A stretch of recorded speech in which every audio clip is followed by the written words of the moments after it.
Hello everyone. So today we are going to discuss a very small and very important topic, that is your class 11 basically foundation. क्यों लिखे हैं यहाँ पर? क्योंकि ये तुम लोगों का पहले चैप्टर में आता है, ठीक है। फिजिकल बोर्ड के बाद सीबीएसई के बारे में बोल रहा हूँ, और जो लोग स्टेट बोर्ड या आईसीएसई में उन लोगों का भी ये चैप्टर है, ठीक है। तो अभी हम लोग क्या पढ़ेंगे? We are going to talk about what is the meaning of dimension. Look, let me explain a bit. Dimension means when you are studying this, you need to have the idea about physical quantities, fundamental physical quantities and derived physical quantities. Okay, so after that only you need to go through this. तो इसके लिए we will keep the description in the link, so you can go through the previous videos where we discussed about what is fundamental quantity, what is physical quantities, what is the derived quantity and supplementary quantities. Clear? Okay. So now come back to your dimensions. Okay. Dimensions माने when you try to represent a physical quantity directly in form of fundamental quantities. अब तो directly represent नहीं कर सकते, तो उसलिए scientist ने क्या किया, एक पर्टिकुलर फॉर्मूला निकाला. Clear? We will discuss step by step. So kindly go through it. Okay. So now look at this part. So if you will look at this part, how to write a dimension or how to write dimensions. So I will tell one by one step by giving one example. Clear? Okay. So let me write the example part. So what is the first point saying? Write the physical quantity with its required formula. For example, if I will take, let us say I want to find the dimension of acceleration. So as per the first point लिख दिए physical quantity, हाँ कि ना। अब उसका formula लिखना है, तो फॉर्मूला क्या है acceleration का? We will write it as velocity upon time. Understood this part? This is the first method. Okay. Now come back to the second step. Check करना है कि उस फॉर्मूले में सारे फंडामेंटल फिजिकल क्वांटिटीज है कि नहीं। अगर तुम देखोगे यहाँ पर टाइम हो गया fundamental physical quantity, so no need to worry about it. पर अगर तुम देखोगे वेलोसिटी को, वेलोसिटी अभी भी एक डिराइव्ड फिजिकल क्वांटिटी है, तो हमें क्या करना है? You come back to the third point. If not है नहीं यहाँ पर, this third point is applicable to our condition. If not, solve them till all the quantities represented in the fundamental quantity form. So अब क्या करेंगे हम? velocity का format लिखेंगे, उसका फॉर्मूला लिखेंगे till it is represented completely by your what fundamental quantities. तो कैसे लिखना है? हम लोग लिख सकते हैं velocity को, डिस्प्लेसमेंट के लिए मैं s लिख रहा हूँ, I am not giving vector sign, divided by time whole divided by time.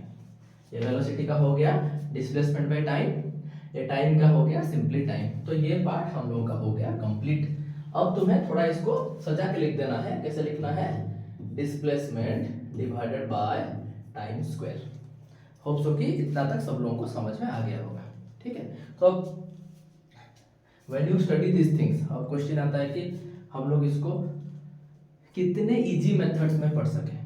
तो देखो, इफ यू विल डिस्कस ना कि आज का जो एजुकेशनल सिस्टम है, अगर तुम उसके ऊपर जाओगे तो कुछ होने वाला है नहीं, क्योंकि आजकल सबको ये चाहिए कि बच्चा जितना कम जाने उनके लिए उतना अच्छा है। जैसे कि यहाँ पर सिमलीगुड़ा, सुनाबड़ा या फिर दामनजोड़ी या फिर कोरापुट में हम लोग ये बच्चों को पढ़ाते हैं हमारे कोचिंग में। तो हम लोग ये देखते हैं कि बच्चे ऐसे भी हैं जिनको कि गलत पढ़ाया गया है। जब किसी को हम गलत पढ़ाते हैं, पढ़ाने के बाद फिर भी हम लोग ये नहीं मानते हैं कि हमने गलत पढ़ाया है, तो that is where the declination of education comes in. So that is what you have to be very careful about. So जो भी पढ़ रहे हो उसका ऑथेंटिसिटी हमेशा चेक करो, ठीक है। बहुत से टीचर रहते हैं जिनको अगर आप बोलेंगे कि आपने तो ये गलत पढ़ाया है, इंस्टेड ऑफ अंडरस्टैंडिंग कि हाँ अपने आप को रेक्टिफाई कर लें, वो बोलेंगे कि हमको सब मालूम है। तो this is the scenario in this region. I don't know about the other parts of Odisha और other parts of India, because यहाँ पर मैं एजुकेशनल सेक्टर में 10 साल से काम कर रहा हूँ, तो मैंने देखा कि यहाँ पर वो ब्रेकिंग पॉइंट अभी तक नहीं आया, ठीक है। So that's why when you are studying something, try to follow good books and good particular materials. ये यहाँ वहाँ का वो 4-5 हज़ार के टीचर से पढ़ के कुछ फायदा नहीं, ठीक है। Okay, so this part represent as fundamental quantities. Now look at this part.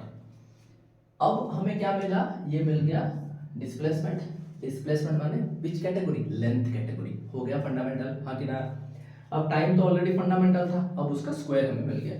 तो अगर हम अभी लिखने को जाएं, ठीक है, if now we are going to write क्या लिखेंगे, वो बोल रहे हैं कि मास के लिए m लिखो, लेंथ के लिए l लिखो, टाइम के लिए t, टेम्परेचर के लिए a, करंट के लिए एम्पियर की जगह a, this is for your luminous intensity, okay, and this is for your amount of substance, clear.